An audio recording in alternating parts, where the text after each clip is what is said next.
Hello, my fellow Americans. Welcome to What's the Context, the podcast where we tear through the propaganda, cut through the misinformation, and get straight to the unfiltered truth.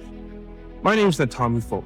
I've worked in Congress, spent 2 years organizing in the South Side of Chicago, and served as the body man of Congressman John Jackson, the son of Reverend Jesse Jens. No spin, no fluff, just raw, unfiltered analysis of the political landscape. Good morning, good afternoon, or good night. This is What's the Context with your host, Nantambu Foley. And today I'll be providing you an update in the rapidly developing story of the Jeffrey Epstein case. If you would like a more in-depth analysis of the Jeffrey Epstein case, please click the link down below in the description. I'll be posting a link to one of my previous episodes where I discussed the Jeffrey Epstein case, especially its connection to Donald Trump. So what's going on with the Jeffrey Epstein case? It seems to be the case that Donald Trump believes the American people are absolutely stupid. I don't think this is true, but his actions seem to imply this. And the reason why is that the American people are demanding one thing: release the Jeffrey Epstein list.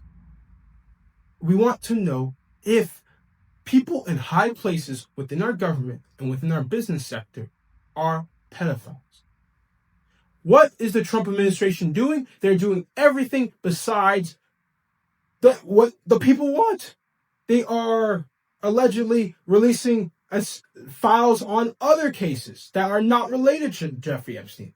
They're talking about how Coca-Cola has too much processed sugar and should switch to cane sugar. Just it's a distraction. So here's a development of the tactics that have changed in the Trump administration to kind of sidestep releasing the Jeffrey Epstein case. So the first tactic they tried is releasing some documents regarding Reverend Dr. Martin Luther King's assassination. They released thousands of documents, which is a great step in the right direction. However, one of Martin Luther King's siblings or children tweeted in response to this release, "Great, now release the Jeffrey Epstein list along with it." No response. So yes, this information, it's great, but why? That's not what we asked. And now they're trying to paint this other idea, not paint, but pitch this other idea that if we release the JFK assassination documents, that will somehow make people forget about the Jeffrey Epstein case. Clearly, this tactic is not working because no one asked for these documents to be released. People are not up in arms asking for the documents on Dr. Reverend Martin Luther King's assassination or JFK's assassination. They want to know the Jeffrey Epstein assassination. Second tactic. They are now releasing grand jury testimony regarding the Jeffrey Epstein case, which sounds very good. I must admit, I thought it was great. I thought it was going to reveal a bunch of new information, right? Here's the thing. The witness testimonies come from two people, an FBI agent and a New York City Police Department detective. Why are these people the witnesses? Why should we hear from them? They are not directly involved in the crimes. They were not victims of what happened in Jeffrey Epstein's island or in Jeffrey Epstein's house. They were simply people trying to understand what occurred. We want to understand what happened. These two witnesses are in the same position as we are in. They are looking from the outside in. We want to understand who's in the inner circle. And this witness testimony is not going to produce any really new information. It's going to only be providing you with information that you already know. But why are we getting information from the people who worked on the case? Why can't we get information from the people who are involved in the crime? I don't understand. See, that's when we have to talk about Jeffrey Epstein's partner in crime, Mrs. Maxwell. She is allegedly trying to make a deal with the Trump administration to come before Congress and speak out and talk about what happened on the island and in the households. Why can't she come out and speak the truth?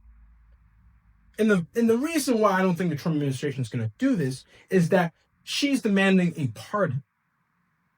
And if she gets pardoned, she'll come out in front of Congress and speak her truth. They don't want that.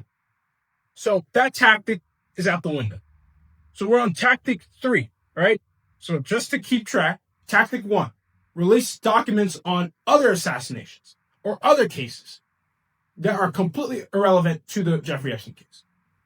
Second tactic, release grand jury testimony from witnesses that are not even victims of the crime or even perpetrators of the crime. People simply just working on the criminal case.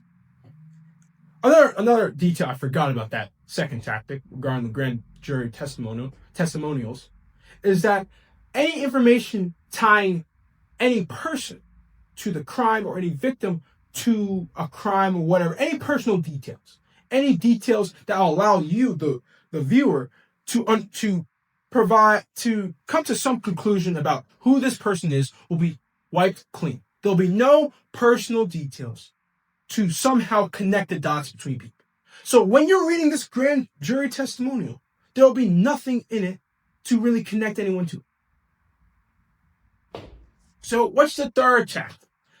The third tactic is victim blaming the people who are asking you, why are you not releasing the list? So a couple days ago, Donald Trump was I think he was either in the UK or in Europe. I believe the UK. And he signed a trade deal with the EU. And at this said press conference, Donald Trump was asked this question. The president was part of the Rush jet deal with Don's and not Jeffrey Epstein's. Oh, you got to be kidding with that. No, had nothing to do with it. Only you would think that. That had nothing to do with it. As you can see, Donald Trump was asked a question in regards to the Jeffrey Epstein case and how it seemed as though this trade deal was seen as a distraction from the Jeffrey Epstein case. That signing this trade deal would somehow shift the news cycle away from Jeffrey Epstein and onto what Donald Trump is doing overseas. You know, increasing American prosperity. And in response to this question, as you already saw, what does he do? He shames him. He's like, you gotta be kidding me. You gotta be kidding. Are you serious? And as if we're supposed to just forget. As if we have short-term memories or the memory of a goldfish and that we can just suddenly forget what you were campaigning on for months before coming into office, saying you're going to release the list, drain the swamp of all the pedophiles, and now once you are on trial, once the football's in your hand, it's 4th and long, and you are demanded from the American people, action. The people demand action from you. What do? You falter. You choke. No ice in your veins. You try to pretend that nothing occurred. You try and pretend that everything you said was just campaign speech. So, honestly, what does this show? It shows that Donald Trump isn't just a taco in regards to tariffs. He's a taco when it comes to anything. People are demanding he release the Epstein file. You have Freedom Caucus Congress members in Congress, like this is Lauren Boebert, Jim Jordan, Marjorie Taylor Greene. These types of extreme Republican figures are coming out and saying that you need to release the list. And why are they saying that? Because their base has created a conspiracy theory around this list. And if Donald Trump does not abide by this base and what they believe in, and that the Jeffrey Epstein list has deep roots all over government, you're seen to be a part of the problem if you're blockading the release of this list. So that's why you have Marjorie Taylor Greene and all these other crazy figures on the right coming out on the floor of Congress, speaking out against Donald Trump, saying, release the list. The stranglehold that Trump has on this party is still strong. These Freedom Caucus members, they're just looking out for their own self-interest because their base is conspiracy theory hungry people. And they ran on these things. Look at the Speaker of the House, Mike Johnson. A week ago, he was calling for the Jeffrey Epstein list to be released. Now, a couple days ago, he's saying, oh, actually, we need to shut down Congress because there's bigger issues at threat than simply a Jeffrey Epstein list. Like, come on, get over yourself. This man switched sides within a week. Clearly, that shows two things. One, he's a coward. He doesn't really stand by any values. Because one day he's defending the American people. He's trying to expose pedophiles. The next, he's saying, "Oh, pedophiles, that's not that important. Honestly, that's too much attention. Get out of here." Second, it shows that Donald Trump's hold on the party is weakening. It's weakening. It's still there, but it's weakening. Mostly because Mike Johnson did first come out and say, release the list, but then switched and said, oh, actually, the list is not important. But look at the MAGA Republicans, the crazy MAGA Republicans. Marjorie Taylor Greene, Lauren Boebert. They are out here going against Trump. Not directly, but indirectly, saying, release the list. So Trump is a taco. He's a chicken. He always chickens out. He's going to chicken out of this. He's going to think of some way to placate the demand of the American people to release the list. He might start giving out stimulus checks. He might start bribing everybody. He might do a world tour around the United States and kiss every baby. He will do all these hard work. Stimulus checks, doing tours around the nation, releasing all these files on every classified material. But he won't do the easy thing, which is just release the Epstein document. Just do it. There's no issue with it. If your name's on it, I understand. I understand why you wouldn't want to release it. But man, you're gonna sink your party if you don't release it. You're going to sink your power if you don't release it. So I don't know what Trump's going to do. Because my prediction a couple weeks ago was that he was going to throw the Attorney General under the bus. I forgot her name. I think it's Pam Bondi. Was going to throw the Attorney General under the bus and blame her.